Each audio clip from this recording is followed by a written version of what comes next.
Hi everyone, Sal here from Khan Academy. And as some of y'all know, I have released my second book, Brave New Words, about the future of AI in education and work. It's available wherever you might buy your books. But as part of the research for that book, I did some interviews with some fascinating people, which you are about to watch. So today we have Greg Brockman. I'm very excited to have you here, Greg. For those of you who don't know, Greg is the co-founder, chairman, and president of an organization that some folks are talking about these days called OpenAI.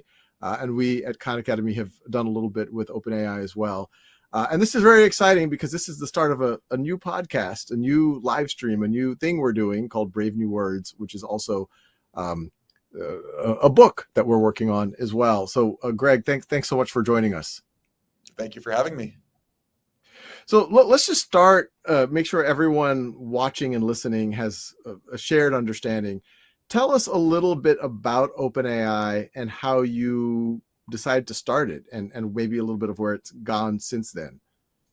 Yeah, so, for me, I first got excited about the idea of AI when I read Alan Turing's 1950 paper on the Turing test, which, have you read it, Sal? I haven't read the paper. I'm very familiar with it, but I had not actually read the paper. Okay, so I recommend reading it because, the first half is all about the Turing test, but the second half is about how are you going to solve it? And he said, look, you're never going to program an answer to this thing. It's just too hard. But you could build a machine that could learn it. And just to pause you, for folks who don't know, what was the Turing test, just to make sure everyone's on the same page? Yeah, Turing test is the idea of could you distinguish between a machine and a person by having a judge who talks to a person, talks to a machine, and that if they're indistinguishable, you could say that that machine is really intelligent. And so, again, you have to be able to not just sort of, chit chat. You have to be able to, in his paper, he says, okay, the judge asks questions about chess and you have to answer chess questions. And so you realize that language really captures so much of the human experience and so much of what it means to be intelligent. And that I think his sort of, that one of my co-founders says that Turing was Turing for a reason, he's truly, truly brilliant. One of his great insights is look, you're going to have to learn an answer. You're going to have to build a machine that can understand how to accomplish tasks we cannot. And that for me was the moment it all clicked. But of course, this was 2008, so nothing worked in AI. And it wasn't for another 7 years that looking from the outside at deep learning and the fact that computers had kind of gotten fast enough that they were now commercially useful, we started to realize that, look, maybe there's actually a shot at this dream. And, I and others came together because we wanted to see if we could steer AI technology in a positive way. We wanted to see if we could actually build the kind of machine Turing had talked about, a human level intelligence, what we call an AGI, and to have that be something that benefits all of humanity. So that's the mission of OpenAI. So we push forward the technology. We want to actually have it be beneficial, have it be safe, and distribute those benefits to everyone. So we've been working on it for 8 years now, I think. And in that time, we keep doing the same activity of we just build a bigger neural network, we make it more capable, we make it more aligned, we make it safer. And over the past couple of years, we've also started to deploy it and make it useful. And that's what I think is so interesting to me about this technology. It's not like fusion where it's you either got it or you don't. It is each step along the way, you can actually have impact and you can actually start benefiting people. And so I think that's good. And, you get to see the benefits of what you've built and actually learn how to mitigate all the downsides. And so I think that's the stage that we're in. Yeah, there's a bunch in that. I mean, it sounds like based on when you were working on AI stuff, I'm a little over 10 years older, or a little more than that, older than you. But when in the mid late 90s when I was in college, and I was working with some of the early pioneers, and some of them were my professors, and it was the same thing. I was super excited about artificial intelligence. I'd read the science fiction, and I'm like, oh, this is going to take forever if it ever happens. And even your point, you experienced the same about 10, 12 years later. And then even when y'all were thinking about starting OpenAI, this, what you mentioned, AGI, artificial general intelligence, I think many thoughtful people, if I'm honest, even myself, and I tend to run pretty optimistic about things, I would have thought that that's a little bit delusional to actually now start working on take it, not even a research lab. I mean, I guess it's something of a research lab, but to actually start an organization that has did you think that? Were people telling you that? How did you decide to do it anyway? Oh, yeah. I mean, we got plenty of very, very negative feedback from the community. And the thing that I actually found most interesting was that we were talking about AI safety before it was cool. And in fact, that I remember talking to a candidate who worked at a big AI lab who said, yeah, I think that AGI safety is like the most important problem. I think it really matters. But if you ever quote me on that, I will deny everything. And I think that that is what set us apart, is that we were really willing to think about where it goes and act on it. And we're not alone. Like, there are other people in the field, other pioneers who had been pushing forward this kind of technology and had, sort of been also, I think, very sort of visionary in terms of thinking, even many years ahead of us to get started on this problem. But I think that maybe, I don't know if it's just something in our DNA or if it's something about just kind of the, for me personally, I felt like I'd spent 5 years building a technology company. I was ready to really sign up for a problem that I was ready to work on for the rest of my life. And it was so clear to me that, like, if I could just make a little dent, even if we're talking like 300 years later and AGI comes along, it'd be worth it, right? And, there's a chance that it would be even sooner. And so I think that is kind of the framing, is that the timeline, you can quibble it, you can debate it, you can talk about these things, but fundamentally signing up for the impact for the most important technology that humans will ever create, like, that's something I can get behind. And what's notable, and I guess this isn't news to a lot of folks because OpenAI has been in the news a lot lately, is, you have these GPT models, these, generative pre-trained transformers, this technology that's, a flavor of neural nets, which have been in the AI community for some time. And y'all had GPT-1, GPT-2. People said, oh, this is interesting. It can write, but it, doesn't really have a good handle on knowledge. GPT-3, even better. And then ChatGPT comes out, it's an interface, it starts to blow people's mind a little bit. And then obviously we announced with y'all, we've been working together on GPT-4, using it in Khan Academy, but y'all have obviously been doing all of the work to develop it. This notion of AGI, artificial general intelligence, does not seem so outlandish anymore. Even some of what I think many folks have gotten GPT-4 to do starts to feel kind of like that. I guess my first question is, what do you think y'all are doing that let y'all get to this place that, there's many folks working in the field, many larger organizations with more resources. Do you think it's something you're doing different, or how you're approaching it, or what do you think is special? Yeah, I think it's a correct question. I mean, I do think we are part of a much larger trend, right? This like much larger history, right? You look back at all the compute curves for 70 years, we have this exponential growth. And, in like 2000, Ray Kurzweil was saying, hey, just look at the compute. That's going to kind of tell you what's going to be possible. That's the fuel for progress. And everyone thought he was crazy. And now I think they basically think that he's right. And I think that, that you think about the amount of engineering that goes into us being able to deliver something like GPT-4, from the actual compute infrastructure to all of the data sets and tools that we use, that it's really this massive endeavor of humanity in a lot of ways. But kind of specifically, we've managed to execute because we brought together people from a research background and an engineering background. And I think that is something that's very unique, right? And I think that, safety is a core part of that. That kind of comes from all of the different angles. It's sort of, both in practice and kind of in theory, thinking about what, how these systems are going to behave, how they're going to go right and go wrong. But yeah, I think that the thing that was so interesting for me when we were starting was looking at all the other labs, and you can really see that they come from typically a research first background. And so you have these research engineers who are told what to do, and the research scientists get to do whatever they want. And you're like, that doesn't seem like how you're going to actually build a working system. It seems like a great way to get a bunch of citations. But if you actually want to have an impact and to develop something, you just need to structure the organization differently. And it's hard. Like, it sounds easy on paper, but I think there's these very conflicting ways of thinking about things. If you come from a very practical background versus if you come from a more academic background, and we somehow have to lean into those. And I think that we've kind of solved more sophisticated versions of this sort of different mindsets, different backgrounds problems, like many times, and you just never fully solve it. You move to a more sophisticated version of it. So I think it's this lean into the discomfort, lean into the hard parts. No, there's so many questions I have there, because I think there is something unique that y'all must be doing. Y'all aren't that large of an organization, and y'all are definitely, I guess, punching above your weight. But one of the things that you've talked a lot about, and this was even one of the reasons to start OpenAI as a not-for-profit, and we'll talk a little bit about how things have evolved since then. But you keep mentioning safety, and AI is both exciting and maybe even scary to some folks. We've all read the both exciting and the dystopian science fiction.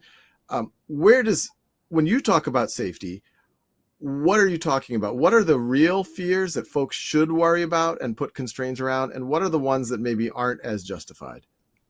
Yeah, so I think there's been a long history of AI safety thinking, right? And I think there's some that predates, goes back to the 50s, 60s. You can find people like Arthur C. Clarke talking about this, of having an intelligent machine. And, what sets humans apart is the fact we are intelligent. And so it's something new, right? This whole idea. And so I think we should approach it with equal parts excitement for what can be accomplished and caution for where we could go wrong. So I think that is like fundamentally deeply correct, to have these mixed feelings and to simultaneously be amazed by anything new, but also ask, where is this going, and where is this particular one, where could the pitfalls be? I think that's the only way we can possibly navigate through the space correctly. But I think that another thing that's been very interesting is how surprising AI seems to be and how it plays out. Like, you think about in the 90s, everyone thought that, if you just solve chess, that will get you to AGI. And actually, chess was kind of the first thing we solved in a lot of ways, and it didn't really go further. And I think I've seen the same on safety thinking, right? That if you think of it as, one thing that could have been built, one direction that I think was possible was that you'd build these agents that have to survive and replicate and evolve in some sort of complicated multi-agent simulation. That sounds really terrifying, right? To even know what those agents are capable of, and to be able to trust them, you have to solve some really hard problems. And so a lot of effort goes into thinking about, how do you design like a reward function that you write down very specifically that has no be careful what you wished for to it. And so there's been a lot of thought that goes into those kinds of ways of solving problems. But the GPT paradigm, no one saw it coming. It's just totally different from what you'd expect from a safety perspective. And so to me, the lesson really is this: to even know how to put a handle on the technology and to figure out what it could be used for and how to kind of steer it in the right way, that there's not that there's necessarily a limit to foresight, but I think that we have a history of getting overconfident on the wrong things. And so, an example where you can see ahead is if you look at, for example, reinforcement learning from human preferences. And so this is what we use to actually tune the behaviors of these models. And that's something that's very different from, say, GPT-3, where we kind of release the model after just training it on the base data set, to GPT-4, where we're actually able to really tune it and sort of choose the values that the model exhibits. And we actually started developing that technology in 2017, before any of these models existed.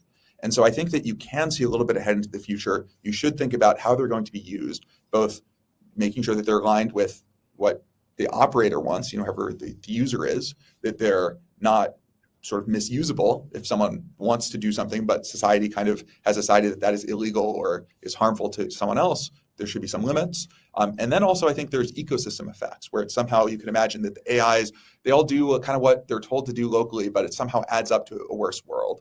And so I think that we're going to have to sort of encounter a increasing series of stakes as time goes on. We've sort of graduated in some ways for the sort of risks of these models. That for GPT-3, I think that we were really worried about misinformation, but when we really came down to it, we saw that people really just wanted to generate, that the most common abuse vector was generating medical advertisements for various drugs. I think that with GPT-4, you have a new sort of class of risks. And I think in the future that you'll have new classes of both benefits and risks that go hand in hand. So obviously one of the things that interesting about the two of us talking in our organizations, y'all reached out to us back 6 months ago when y'all were just starting to get the first version of GPT-4. And I guess one question I have is, why did you reach out to us back then? Yeah, well, for me personally, I've always felt like one of the motivations for building AI systems, for trying to build AGI, is to get everyone a personal tutor. Like, I think many people have a story of that one teacher who really understood them, who helped them achieve and get excited about a subject. And you just imagine what would happen if everyone had access to such a tutor 24/7, who can really understand them and motivate them. And I feel like that is so aligned with what Khan Academy is building, and the potential that you want to unlock in every student. And so it was just like, when we realized maybe we can actually make a dent in education, maybe this could be applied there, it was so clear that the Khan Academy was the first port of call. And since then, I guess as we've worked together, and obviously now the GPT-4 is out there, what are you hoping this becomes? Like, how do you how do you hope the education world leverages this? Famously, when ChatGPT came out, it caused a lot of stress in the education world. People were like, oh, kids are going to use this to cheat on their essays or do their homework. How should educators be thinking about this right now? Yeah, I think that I would say that there's a sort of, education specific version of what I've been saying generally, right? That there's opportunities, there's risks. And I think figuring out how to navigate that is really important. And you have to lean into that tension, right? So that I think it is important that people learn to think for themselves, but I think it's also really important that students can be, sort of get the best out of technology, and that we're making this technology very accessible and available to people who may not be able to get great educational tools otherwise. And so I think that there's, my hope is that we serve as a platform that teachers, educators are able to shape to their liking and to help sort of work with their students and to fill gaps that they can't. And so, I think that the kinds of applications, I'd actually be kind of curious, Sal, what you've been seeing as the ones that you're most excited about.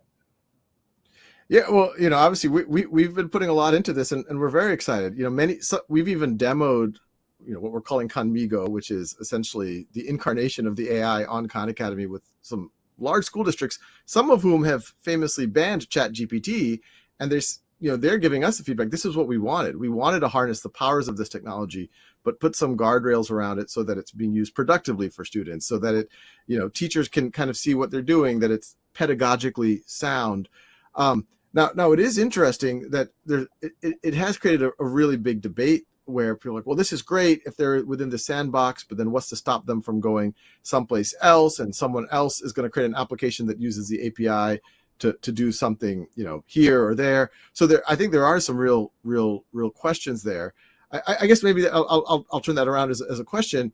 How are y'all thinking about this in terms of, is it going to be a little bit like your classic app stores where there's a little bit of editorial review of how folks are using the API, or is it going to be more of like, let's see what happens? How are y'all thinking about this? Well, and I guess you could talk about education generally, or education specifically, or generally.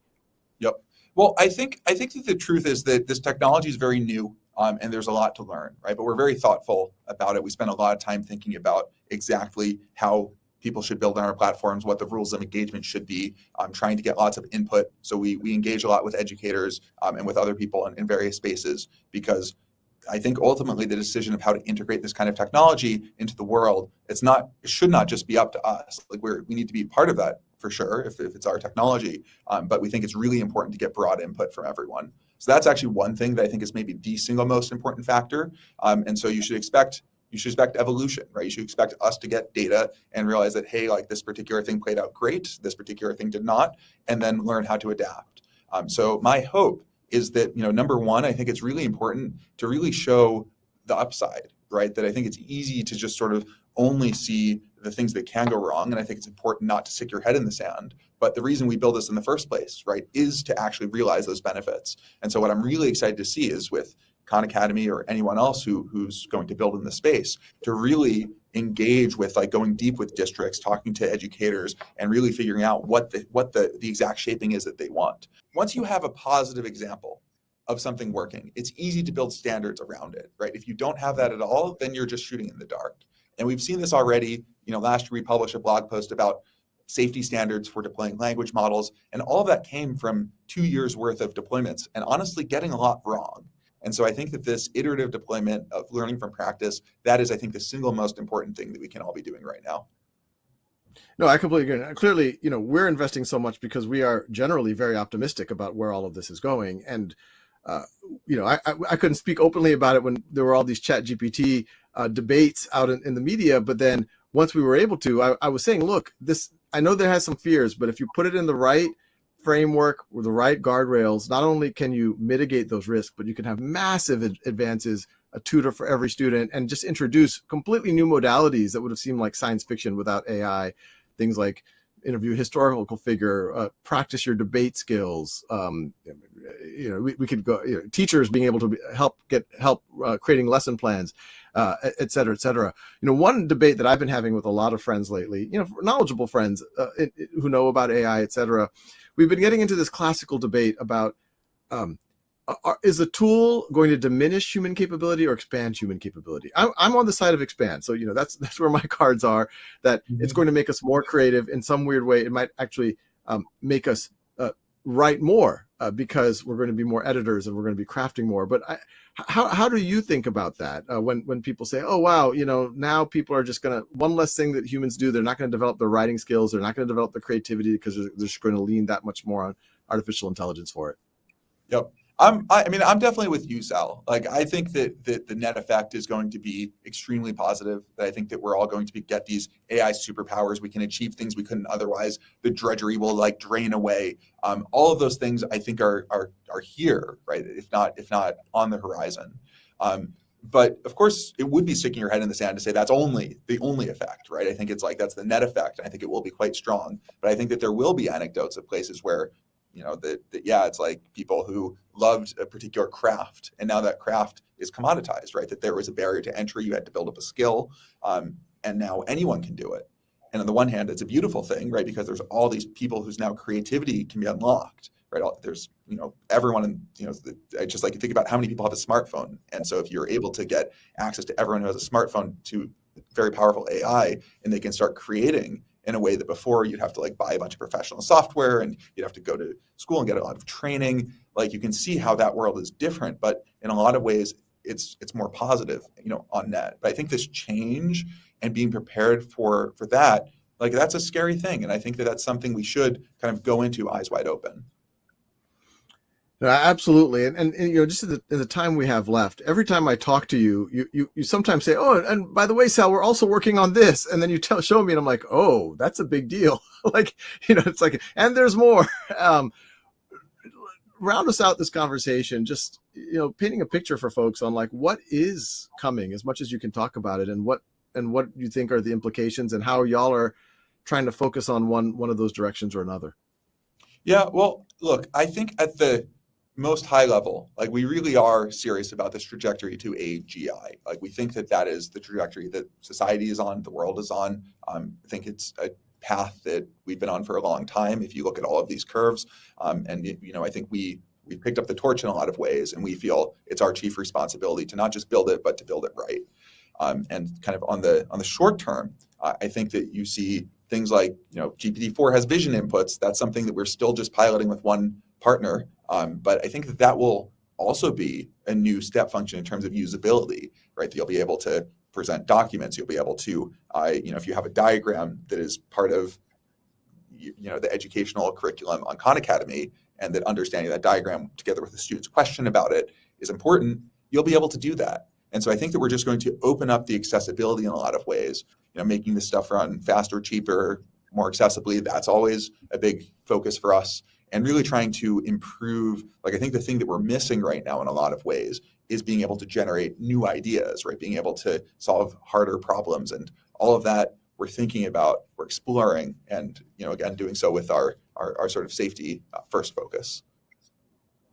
Yeah. Well, I got to say, Greg, thanks so much for spending the time and bringing us on this journey, because it really feels like we're living in a science fiction book. And it's kind of one of these choose your own adventure science fiction books where it can go in different directions. But I think as long as there's enough people thinking about how we maximize the opportunity and the benefits and mitigate as many risks as possible, I am, and it sounds like you too, we're pretty excited about what the world might be like because of this. I am too. Yeah, it was great chatting. Great. Thanks for joining. Yep. Thank you.